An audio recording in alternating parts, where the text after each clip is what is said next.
نحمده ونصلي على رسوله الكريم اما بعد فاعوذ باللہ من الشیطان الرجیم بسم اللہ الرحمن الرحیم وما ارسلناک الا رحمتا للعالمین صدق اللہ مولانا العظیم صلو علی الحبیب اللہم صلی علی سیدنا و شفیعنا و حبیبنا و کریمنا مولانا محمد بارک وسلم صلاة و سلام علیکہ یا حبیبی یا رسول اللہ کی محمد سے وفا تونے تو ہم تیرے ہیں کی محمد سے وفا تونے تو ہم تیرے ہیں یہ جہاں چیز ہے کیا لوح و قلم تیرے ہیں یہ جہاں چیز ہے کیا لوح و قلم تیرے ہیں اور محبت کے لیے کچھ خاص دل مخصوص ہوتے ہیں محبت کے لیے کچھ خاص دل مخصوص ہوتے ہیں یہ وہ نغمہ ہے جو ہر ساز پہ گایا نہیں جاتا یہ وہ نغمہ ہے جو ہر ساز پہ گایا نہیں جاتا اور بے وضو کر نام لے بلبل کبھی سرکار کا دامن گل پر ٹپک جائے لہو منکار کا اور عید میلاد النبی کی ایک جھلک کے سامنے رنگ پھیکا پڑ گیا ہے موسمی تہوار کا رنگ پھیکا پڑ گیا ہے موسمی تہوار کا سامعین یقیناً آپ سوچتے ہوں گے یہ وشال جلوس جو دارالعلوم اہل سنت علیمیہ دامودر پور کی ادھیکشتا اور قیادت میں شہر مظفر پور کی گلیوں اور سڑکوں پر یہ نکلا ہوا وشال جلوس آخر کس کام کا ہے اور کس بات کی دلیل اور نشاندہی اور علامت ہے میں آپ کو بتانا چاہتا ہوں آج سے 1455 سال قبل ہمارے آقا کونین کے تاجدار محمد رسول اللہ سرزمین مکہ پہ تشریف لائیں آپ کی آمد سے قبل دنیا میں ہر طرف ظلم و ستم کا بازار گرم تھا کوئی بیٹا اپنی ماں کی عزت نہیں کرتا مہیلاؤں کا کوئی سمان نہیں ہوتا تھا بالکا کے پیدا ہونے اور جنم کے ساتھ ہی اس کو مٹی کے نیچے دفن کر دیا جاتا تھا کوئی انسان نہیں چاہتا تھا کہ میں اپنی بیٹے کا باپ بنوں ایسے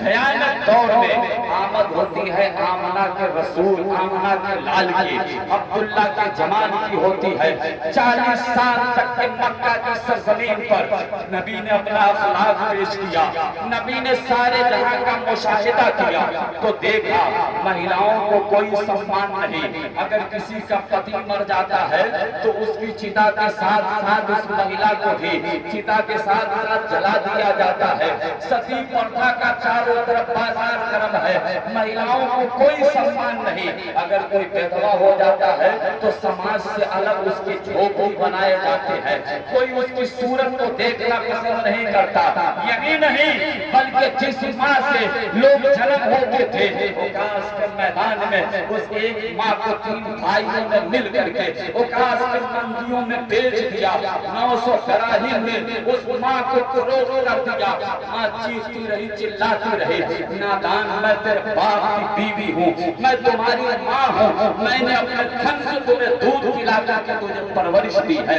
میں نے تمہارے سینے کو مضبوط کیا ہے پکڑ کے چلنا ہم نے سکھایا ہے تمہیں چلنا اور کھلا پلا کر کے پال پوس کر کے جوان کیا ہے کیا تم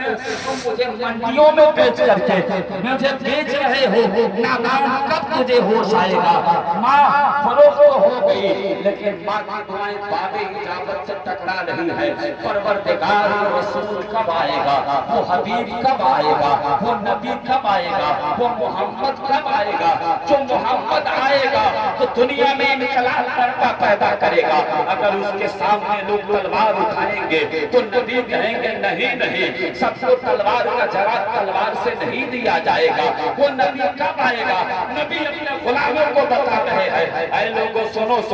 میرے صحابہ سنو جب راستہ میں چلو کوئی پتھر ملے تو اسے سائڈ کر دینا اور نبی کی حدیث ملتی ہے کہ امامت العذاب عن الطریق راستہ سے تکلیف دی چیزوں کو ہٹا دینا یہ صدقہ ہے نبی نے پیغام دیا ہے، بچوں نے سنا پیغام کو، محمد کا کلمہ پڑھ لیے، نبی کے پیغام کو سنا، جوانوں نے سنا ہے وہ بھی کلمہ پڑھا ہے۔ ایک 4-6 سال کا بچہ ہے جس کے باپ کا انتقال ہو گیا، باپ کے مرنے کے بعد اس کی ماں بیوہ ہوتی ہے، اس کے بدن پہ جو ساڑی ہے، جو کپڑا ہے پھٹا پرانا کپڑا، شاہراہ پر اس کا گھر ہے، جو انسان جا رہا ہے اس کی ماں کو ہر گزیدہ نگاہ سے دیکھ رہا ہے، اپنی خواہشات کے ہوس سے دیکھ رہا ہے۔ بچے کی نظر تیز ہے، بچہ نے دیکھا میری ماں کے سفر پر یہ نگاہ ڈال رہا ہے، کا سوچا چلو چچا کے پاس چلتے ہیں، شاید چچا میری ہیلپ اور مدد کر دے،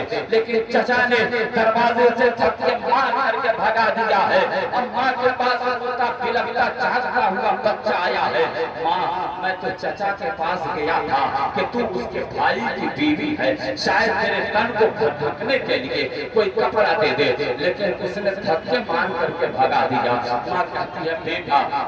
میں ہر ظلم اور ستم کو سہ لوں گی، لیکن سنو مکہ کی سرزمین پر ایک عبداللہ کا بیٹا ہے، عبد المطلب کا پوتا ہے، اس کے پاس نہیں جانا۔ لیکن بچے نے دیکھا میری ماں کو ہر لوگ اپنی خواہشات کے ساتھ دیکھ رہا ہے، ایک دن آ کر کے مشورہ کرتا ہے اگر اجازت ہو تو میں محمد کے پاس جا کر کے تیرے لیے مدد کروں۔ ماں نے منع کیا ہے، لیکن نہ چاہتے ہوئے بچہ پہنچتا ہے، صحن مسجد ہے، نبی اپنے صحابہ کے درمیان جھومٹ میں بیٹھے ہیں، نبی اپنے صحابہ کو درس دے رہے ہیں، وہ 6 سال کا بچہ آیا ہے، انگلیوں کے اشارے سے کہہ رہا ہے اے محمد پہلے شرط رکھو، وعدہ کرو مجھ سے تم کلمہ کا ڈیمانڈ تو نہیں کرو گے۔ نبی نے بچے کی ہمت کو دیکھا ہے تو مسکرا پڑے، اے بیٹا تجھے سلام کلمہ پڑھنے کو کس نے کہا ہے؟ جب سے بیٹا سنا ہے بچہ تڑپ گیا، یہ تو وہ چہیتی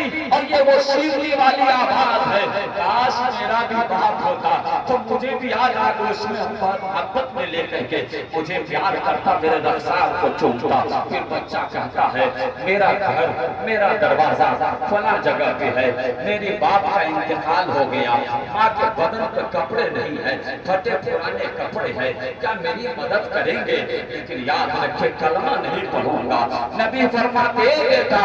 میں کسی کو کلمہ پڑھنے کے لیے مجبور نہیں کرتا ہوں،